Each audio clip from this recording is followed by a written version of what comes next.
শিক্ষক, আমি পৌর কলেজের অধ্যাপক ছিলাম এবং বাসপিসিসের সাবেক সভাপতি, সুনামগঞ্জ জেলা কমিটির।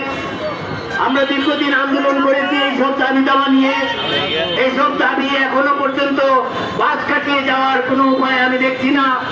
আমাদের ছেলেমেয়েরা আজকে রাস্তায় আন্দোলন করছে, আমাদের আন্দোলন করছে।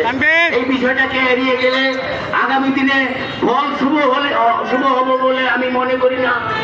আমার পার্শ্ববর্তী দেশগুলিতে, ভারত বলেন, শ্রীলঙ্কা বলেন, সব দেশে শিক্ষকদের অন্যরকম মর্যাদা এবং ভারতে জাতীয়করণ করা হয়ে গেছে অনেক আগে শিক্ষকদের চাকরি।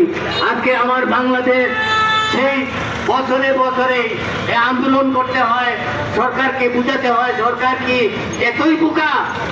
সরকার বুঝেন না, এটা হতে পারে না।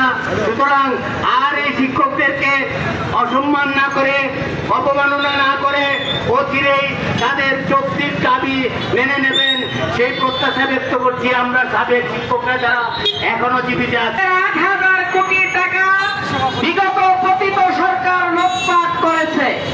এর মাঝে একজন গবেষক মন্ত্রী কুখ্যাত দীপাবলি জেলে আছে, আর একজন কুখ্যাত দালাল শাহজাহান এবং সাজু এখনো নিঃশ্বাস নিচ্ছেন মুক্ত বাতাসে।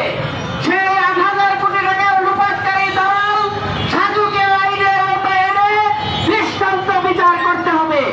সম্মানিত সংগ্রামী শিক্ষক সমাজ, এই সংগ্রামী শিক্ষক সমাজ আমরা আসলে সব দিক থেকে নির্যাতিত, নিষ্পেষিত। আমি আসলে বিগত বক্তারা যা বলে গেছেন সেগুলো বলতে চাই না, এর বাহিরে গিয়ে বিএনপি কথা বলতে হয়। আমি প্রধান শিক্ষক, সেই হিসাবে আমি যে সকল শিক্ষার্থীর কাছ থেকে বেতন নেই এবং আমার নিজের বাচ্চা সরকারি স্কুলে পড়ে কতটুকু পারেন আমি আপনাদেরকে বলতে চাই। আজকে আসলে আমরা অসহায় আমাদের স্বার্থের জন্য এবং আমরা যারা প্রত্যন্ত এলাকায় যারা আছি তাদের স্বার্থের জন্য এই জাতীয়করণ শিক্ষাকে জাতীয়করণ করতে হবে।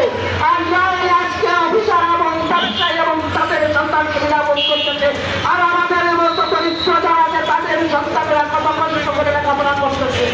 সেই জন্যই জাতীয়করণ পরিষদ আমি আমার বক্তব্য দিবেন।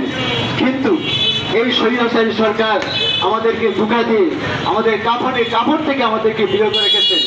তা আজকে এই মানববন্ধন সারা বাংলাদেশে পিঠের নেতৃত্বে চলছে। আমাদের একটাই দাবি, জাতীয়করণ, জাতীয়করণ এবং জাতীয়করণ।